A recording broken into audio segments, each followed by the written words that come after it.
कोई घटना, कोई किस्सा या कोई कहानी कितनी दर्दनाक हो सकती है, इसे नापने का कोई मापदंड नहीं होता। लेकिन आज की ये कहानी, पहले ही डिस्क्लेमर के साथ कह रही हूँ, इससे ज़्यादा दर्दनाक और दुख भरी कहानी आपने न कभी पढ़ी होगी न सुनी होगी।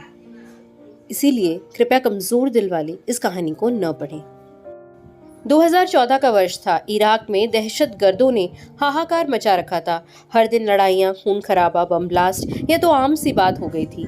ऐसे ही एक गांव पर इन दहशतगर्दों ने कब्जा जमा रखा था और वहां पर वह हर दिन कत्लेआम मचाते थे। इसी गांव में आयुब अपने परिवार के साथ रहता था और यह कहानी इसी व्यक्ति की है।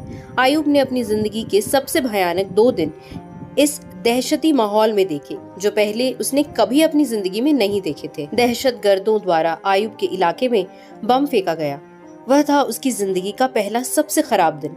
और दूसरा दिन था इसी बम हमले की वजह से उसकी बीवी का इंतकाल होना। दहशतगर्दों ने गांव पर कब्जा जमा रखा था, इसलिए न चाहते हुए भी अपने 2 जुड़वा बेटों के साथ 2 सालों तक आयुब को इसी गांव में रहना पड़ा। लेकिन अब दहशतगर्द और इराकी आर्मी वालों के बीच हर दिन की लड़ाइयों की वजह से वहां रहना और भी ज्यादा खतरनाक हो गया था। आयुब किसी तरह उस गांव से निकलकर अपना और अपने बच्चों का जीवन सुरक्षित बनाना चाहता था, लेकिन यह इतना आसान नहीं था, क्योंकि दहशतगर्दों को हुक्म मिला था कि जो भी इस गांव से भागते हुए पकड़ा जाए उसे वहीं मार दिया जाए। आयुब जानता था कि भागते हुए शायद वह पकड़ा जा सकता है और मारा भी जा सकता है, लेकिन वह इस बात से भी वाकिफ था कि अगर वह यहीं रहा तो जरूर मारा जाएगा। उसे अपनी जान की कोई फिक्र नहीं थी। फिक्र थी तो बस उसके 2 जुड़वा बच्चों की, जो अब उसके लिए दुनिया में सब कुछ थे। काफी सोच विचार और मनोमंथन के बाद आयुब ने एक योजना बनाई। आयुब ने एक दिन अपने दोस्त से बोलकर नींद की दवाइयां मंगा ली। उसने अपने बच्चों के दूध में नींद की दवाई मिलाकर रात को उन्हें दूध पिला दिया और उनके सोने का इंतजार करने लगा। उसका प्लान था कि रात के अंधेरे में चुपके से बिना आवाज किए इस गांव से निकलकर सीधा इराकी आर्मी तक पहुंचा जाए। इसलिए बच्चों का शांत रहना बहुत जरूरी था। बच्चों के सो जाने के बाद आयुब ने दोनों बच्चों को अपने कंधों पर लिया और चुपके से दबे पांव गांव से निकलने लगा। लेकिन बदनसीबी है कि उसका साथ छोड़ने का नाम नहीं ले रही थी।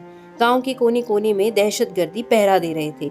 एक दहशतगर्दी ने आयुब की आहट सुन ली और उसकी दिशा में एक गोली चला दी। गोली सीधे एक बच्चे की पीठ को चीरते हुए आर पार हो गई और आयुब के कंधे पर जा लगी। बच्चे की वहीं पर मौत हो गई।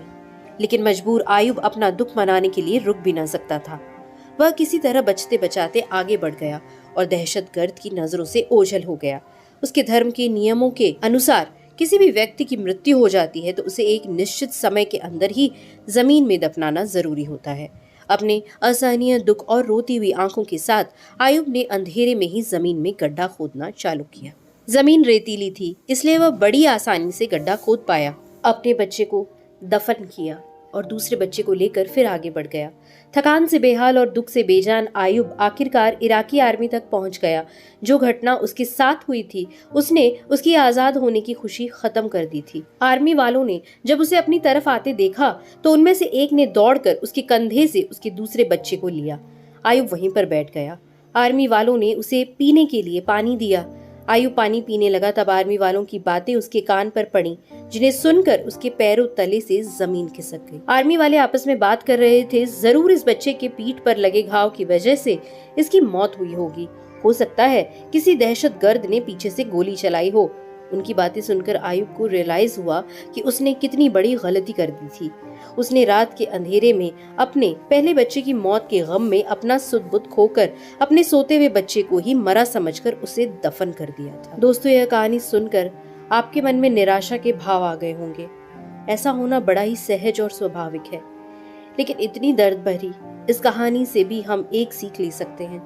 चाहे जो हो जाए, किसी भी कठिन से कठिन परिस्थिति में भी अपने आप को, अपने मन को निश्चल रखना बहुत जरूरी होता है। दोस्तों, ऐसी निराशाजनक कहानियां बताकर किसी के दुख का इरादा बिल्कुल नहीं है, लेकिन ऐसी कहानियों से ही हम सीखते हैं कि जीवन की परिस्थितियां कितनी कठिन होती हैं। कहानी को पढ़ने के लिए और सुनने के लिए आपको बहुत बहुत धन्यवाद। Thank you for listening.